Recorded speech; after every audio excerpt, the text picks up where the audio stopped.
BMX is an exciting sport. If you're not there in person, how do you experience it? There's more to BMX than just riding bikes. There are photographers and videographers that document the sport. This documentary will show the opinions of 3 different BMX photographers and videographers.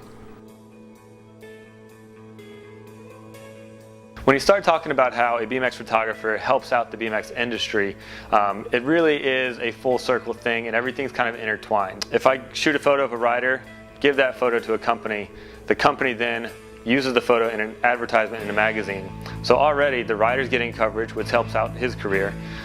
The company's getting coverage, which helps out their business. And then the magazine is getting paid for advertising space, so that helps the magazine business keep going. If you're talking about a video, then I produce a video. Again, the rider gets coverage, the company who buys the video gets coverage and helps their business. And then of course the end users of the magazine or of the video, they get good content to either watch or look at. And that could help the industry by, exposing it to a new rider. If there's a kid that's never seen anything and all of a sudden he watches a video online, maybe he's going to be inspired to pick up a bike and pedal down the street for the first time. So it's a really big connected circle, and everything helps each other, and it all just helps the industry. Shooting photos at a big contest like Dew Tour or X Games is always super exciting. It can definitely be long days because of such long practice times, and then the competitions drag out for a while. But during those days, you're going to have a lot of fun hanging out with everybody, seeing some of the best riding in the world, and just really getting to see people that are excited about BMX. Events like that, they bring in people that are fans, but also it invites new fans in. So just like the whole atmosphere of the events is really cool to be around. I've been on a ton of exciting trips over my career as a BMX photographer. My first couple of trips outside of the US were because of my job, and those trips kind of spawned a whirlwind of travel that now I've been on the go for about 7 years, and I couldn't be happier about it. Some of the more exciting trips are going to Tokyo, Japan, where it's just a completely different world. Other ones that come to mind is this little village in Mexico that I got to visit for a specific competition. And you just kind of get to see every walk of life through doing what you love doing. Throughout my years of traveling to shoot BMX, I've definitely found a love for traveling and exploring different cultures and foods and people, environments. And so definitely kind of through my work, I've been inspired to explore the world in other ways that I might not have ever found if I didn't start out shooting BMX. As a job, being a BMX photographer is definitely one of the best jobs you could ever have. With that said, it is still a job and it has its ups and downs. There's days when I'm editing or when business is slow or when I'm frustrated and have a mental creative block or whatever. Just part of the job. I was pretty fortunate when I started off my career in the BMX industry because I got hired by a magazine. So I had a full-time job for 5.5 years that helped me build up my connections and my relationships with riders and companies. It also helped me build up my skill set.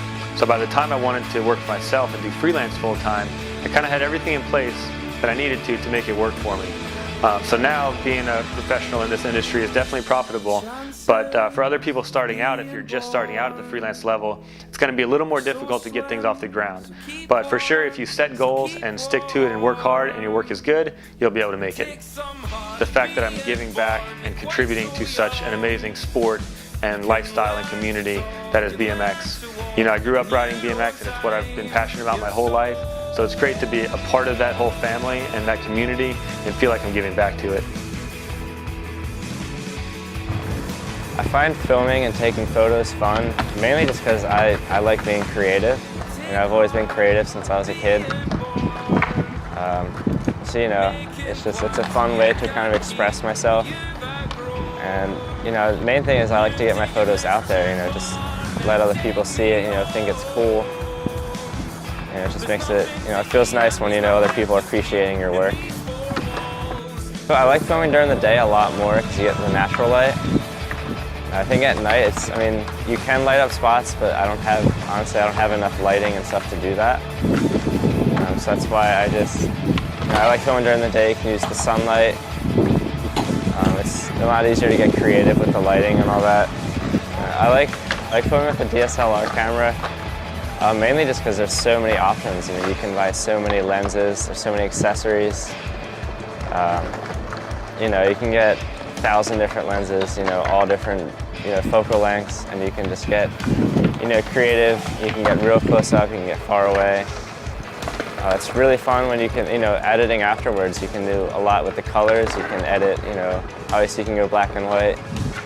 You can enhance the colors a bit, you know, just make it look a lot better. Whereas with other cameras, you don't get that quality. With a lot of them, you know, like a VX camera, which a lot of people like. It's just, you know, I'm into the higher quality, you know, the HD video. I think it looks a lot cleaner. Filming professional riders, I've only filmed a few. But it's definitely fun just because there's almost endless possibilities. Mike Feedy, he's one of the local pros that I film with a lot. We spent a night at a skate park just moving ramps around, you know, making as many creative setups as we can. And just to see what tricks you can do on it, you know, it's just fun seeing how many possibilities you can come up with filming with a professional. After I get a good photo, it's definitely a great feeling. You know, just knowing that, you know, what I had, it's best when, you know, what I had in mind comes out exactly as I saw it.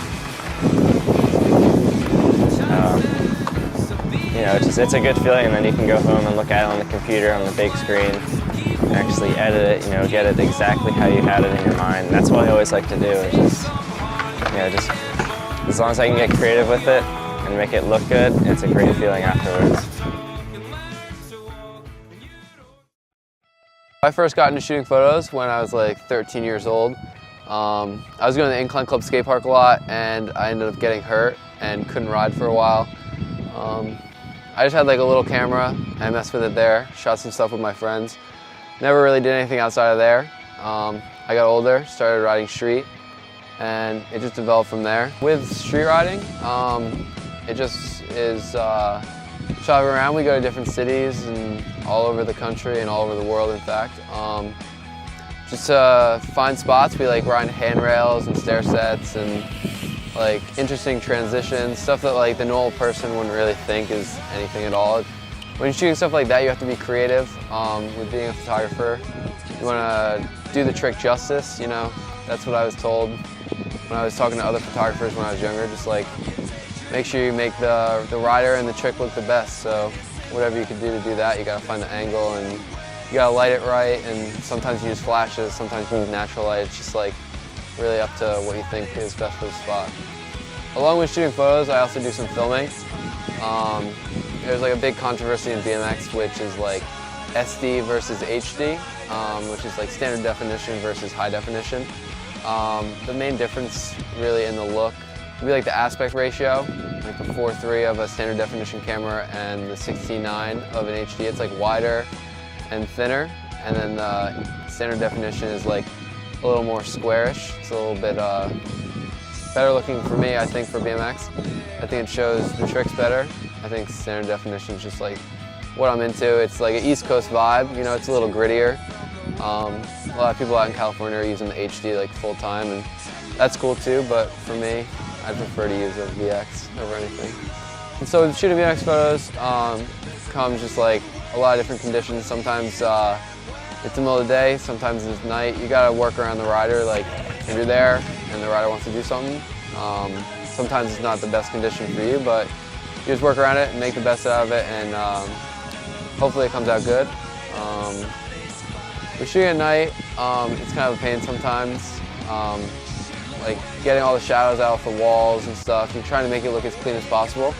So shooting during the day is nice. Like balancing the light with your flashes is a little bit easier than in the day, I think. So after I shoot a photo, you know, it's pretty cool when everything works out the way you wanted it. The rider doesn't get hurt and stuff. It almost feels like you like landed a trick yourself, not necessarily like the crazy trick that they're doing. But if I'm like riding and I land something that I wanted to do, it feels good.